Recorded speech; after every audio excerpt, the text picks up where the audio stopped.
Media sosial adalah media daring yang digunakan untuk kebutuhan komunikasi jarak jauh, proses interaksi antar user satu dengan user lain, serta mendapatkan sebuah informasi melalui perangkat aplikasi khusus menggunakan jaringan internet. Tujuan dari adanya sosial media sendiri yaitu sebagai sarana komunikasi untuk menghubungkan antar pengguna dengan cakupan wilayah yang sangat luas. Nah, jenis-jenis media sosial yang sering digunakan pada era sekarang yaitu yang pertama itu Facebook, yang kedua YouTube, yang ketiga Instagram, yang keempat Twitter, dan yang kelima WhatsApp. Dampak positif dari media sosial yang pertama yaitu interaksi sosial. Nah, media sosial bermanfaat sebagai sarana untuk membangun hubungan atau relasi. Bahkan media sosial membantu kita untuk berkomunikasi jarak jauh karena media sosial memiliki jangkauan global. Salah satu aplikasi untuk interaksi sosial yaitu seperti WhatsApp. Yang kedua, media penghibur. Saat ini sudah banyak jenis media sosial sebagai media penghibur. Salah satunya seperti YouTube. Kita dapat mencari berbagai hal untuk menghibur diri kita, mulai dari cerita-cerita lucu maupun gambar-gambar lucu dan berbagai hal menarik lainnya. Yang ketiga yaitu media informasi. Kita dapat mengunggah berita-berita terkini pada jaringan internet untuk membantu kita mendapatkan banyak informasi. Tidak hanya berita, informasi lainnya juga dapat menjadi sumber pengetahuan. Selanjutnya yaitu dampak negatif media sosial. Yang pertama, memperkenalkan produk yang tidak sesuai atau palsu. Semakin mudah akses dan fitur yang disediakan juga dapat menimbulkan risiko kejahatan yang besar pula. Setiap orang memiliki kesempatan untuk menawarkan dan memperkenalkan produk secara bebas melalui media sosial. Yang perlu kalian perhatikan ketika kalian membeli barang melalui media sosial yaitu informasi produk tersebut apakah memang terbukti asli atau palsu. Kalian juga dapat melihat hasil review dari konsumen yang lain. Yang kedua yaitu menyebarkan berita atau informasi hoax. Saat ini semakin banyak informasi yang tersebar secara bebas dan cepat melalui internet. Berita atau artikel yang ditampilkan juga dapat mengandung unsur pembohongan publik. Apalagi Anda tidak mengecek atau memverifikasi keaslian konten tersebut. Pastikan kalian selalu mencari referensi sumber yang valid, serta tidak langsung menelan mentah-mentah informasi yang mencurigakan. Kalian juga dapat melaporkan pihak media yang menyebarkan isu hoax atau berita palsu kepada pihak yang berwenang. Yang ketiga, menimbulkan persaingan yang tidak sehat. Di dalam bisnis, semakin banyak produk yang berada di medsos, semakin besar pula persaingan yang terjadi antar kompetitor bisnis dan dapat menimbulkan persaingan yang tidak sehat pula. Tersebut berpotensi terjadi karena setiap orang secara bebas dapat memberikan komentar dan menimbulkan ujaran yang mengarah pada ancaman serta pembohongan publik. Manfaat dari penggunaan media sosial yaitu mendapatkan informasi secara aktual, mampu berkomunikasi secara real time, meningkatkan brand awareness, meningkatkan trafik dan peringkat pencairan, membangun relasi dengan cepat dan luas. Peran penting sosiologi komunikasi dalam media sosial. Di era modern sekarang, terdapat banyak aplikasi media sosial yang bisa dimanfaatkan untuk kehidupan sehari-hari. Perkembangan teknologi dan informasi yang sangat populer di lingkungan masyarakat saat ini adalah media sosial. Nah, media sosial dapat mengakses komunikasi dengan cepat hingga dapat dijadikan sebagai peluang bisnis, seperti aplikasi Instagram yang ada fitur untuk berjualan, YouTube untuk mengakses berita terbaru, TikTok sebagai media edukasi kepada masyarakat dan juga bisa untuk berbisnis. Bermain media sosial juga termasuk bentuk budaya populer masyarakat saat ini. Adanya media sosial telah mempengaruhi kehidupan sosial dalam masyarakat. Untuk itu, kita harus bijak dalam menggunakan media sosial. Ketika kita bisa memanfaatkan hal positif, maka efek yang dihasilkan juga baik untuk kehidupan sehari-hari. Begitu pula sebaliknya, jika kita ceroboh dalam menggunakan media sosial, maka dampak yang dihasilkan akan merugikan diri kita sendiri bahkan orang lain.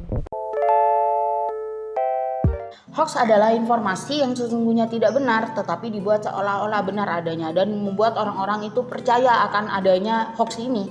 Adapun pendapat Silverman tentang definisi hoax itu adalah sebagai rangkaian informasi yang memang sengaja disesatkan namun dijual sebagai kebenaran. Dan menurut Wermi, hoax adalah berita palsu yang mengandung informasi yang sengaja menyesatkan orang. Jadi ini mengandung kesengajaan dan memiliki agenda politik tertentu. Jadi untuk agenda atau menyesatkan seseorang untuk menjerumuskan dia kegagalan gitu.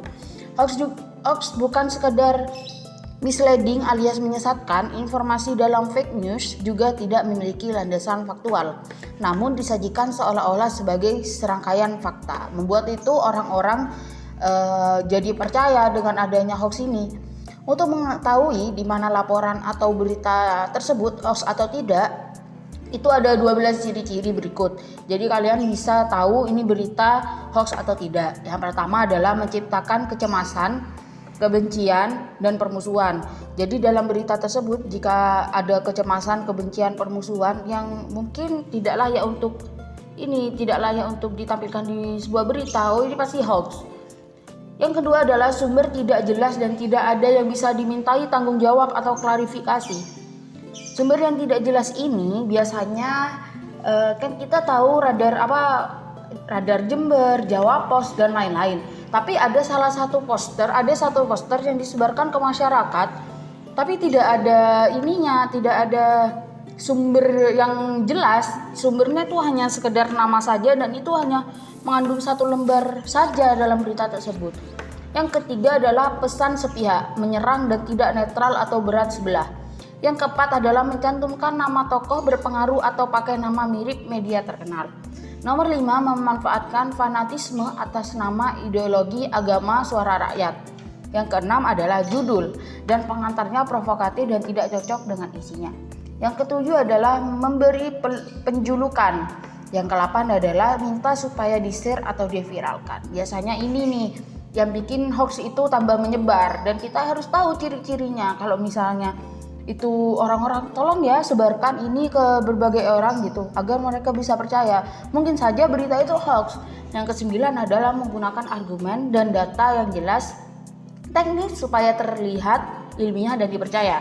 Yang 10 adalah artikel yang ditulis biasanya menyembunyikan fakta dan data serta melintir pernyataan narasumbernya. Yang ke-11 adalah berita ini biasanya ditulis oleh media abal-abal, di mana alamat media dan penanggung jawab tidak jelas, sama seperti yang saya jelaskan tadi ya.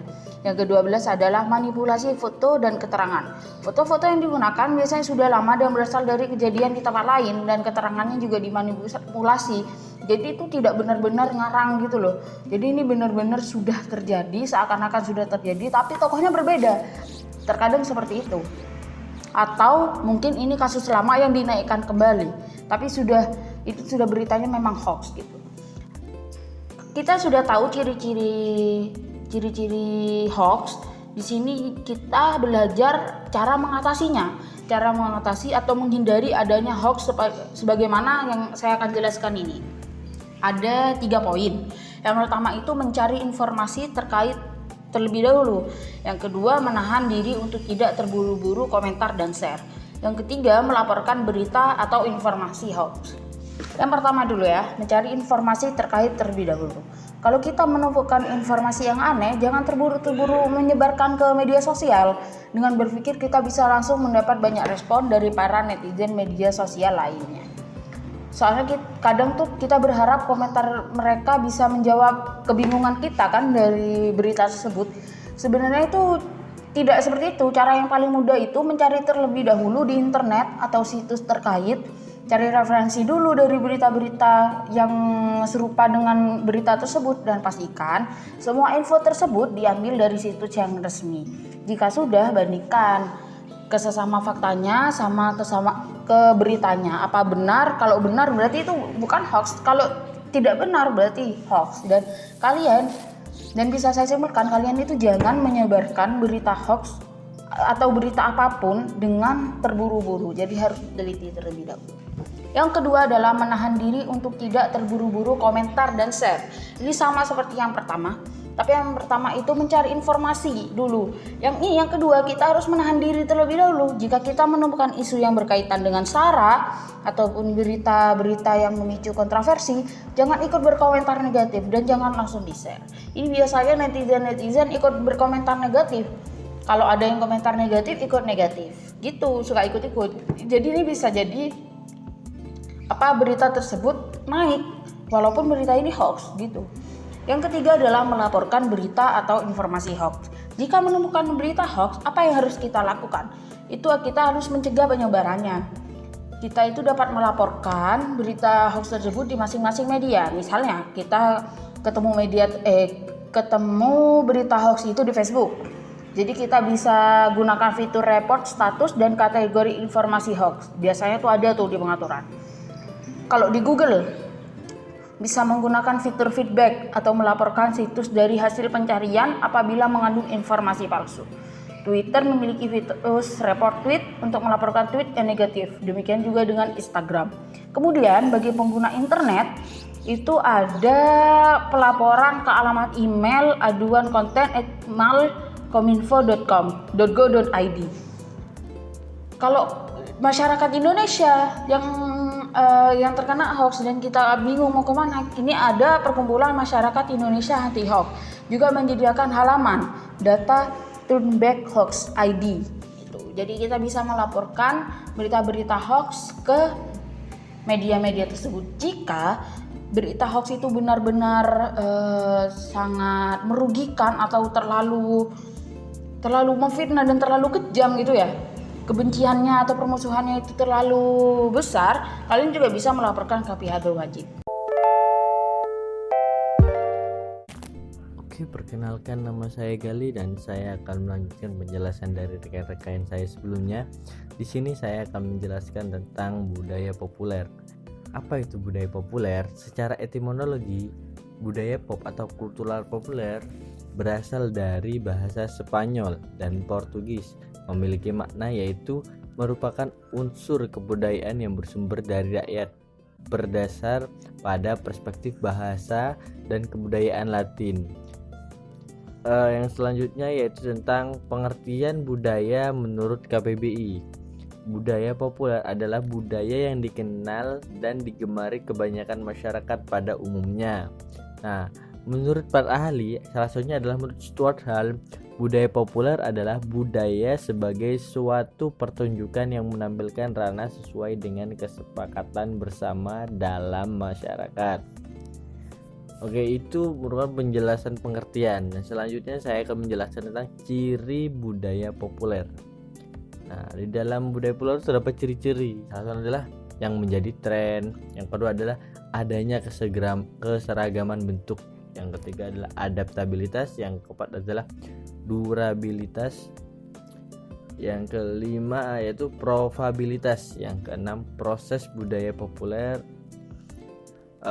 Apa itu ciri-cirinya? Apa sih makna dari ciri yang pasti kita agak awam, yaitu tentang adaptabilitas, yaitu adaptabilitas ini menunjukkan secara perspektif tentang sebuah budaya populer, tentang apa yang dinikmati masyarakat. Nah, yang kedua ini tentang durabilitas, yaitu tentang durabilitas ini tentang perspektif pergerakan waktu. Jadi perjalanan waktu, perkembangan masyarakat, nah itu termasuk di durabilitas. Nah, yang kedua probabilitas. Probabilitas ini kan itu dapat dilihat dari perspektif ekonomi. Nah, jadi budayanya itu menghasilkan keuntungan materi atau keberlangsungan suatu ekonomi itu sendiri. Nah, yang terakhir yang saya akan jelaskan tentang macam-macam budaya populer. Nah, ada beberapa macam-macam bentuk budaya populer. Ya, diantaranya adalah tentang televisi, ya, tentang media elektronik. Yang kedua adalah fiksi, itu merupakan cerita yang dikembangkan dari imajinasi. Nah, terus yang ketiga adalah film. Film ini merupakan serangkaian gambar yang diam atau ditampilkan secara sinema gitu. Dan yang keempat yaitu tentang surat kabar dan majalah. Nah, jadi merupakan itu adalah bentuk media cetaknya. Nah, yang kelima yaitu tentang musik pop, yaitu salah satu genre musik. Ya, kata pop itu berasal dari populer, di mana musik pop itu merupakan musik populer di kalangan masyarakat. Nah, dari sini terdapat contoh-contoh budaya populer. Contoh-contohnya adalah shopping, terus ada demam Korea, yaitu Korea Wave yang K-pop gitu. Terus ada Korean K-pop, nah termasuk Korean Wave seperti hal teman-teman K-popers itulah. Nah, seperti shopping ini merupakan budaya berbelanja kayak gitu. Faktor ekonomi tadi itu. Mungkin itu saja penjelasannya yang terakhir kali ini. Jangan lupa like, komen, dan subscribe ya teman-teman. Oke, kami dari kelompok 3. Terima kasih. Wassalamualaikum warahmatullahi wabarakatuh.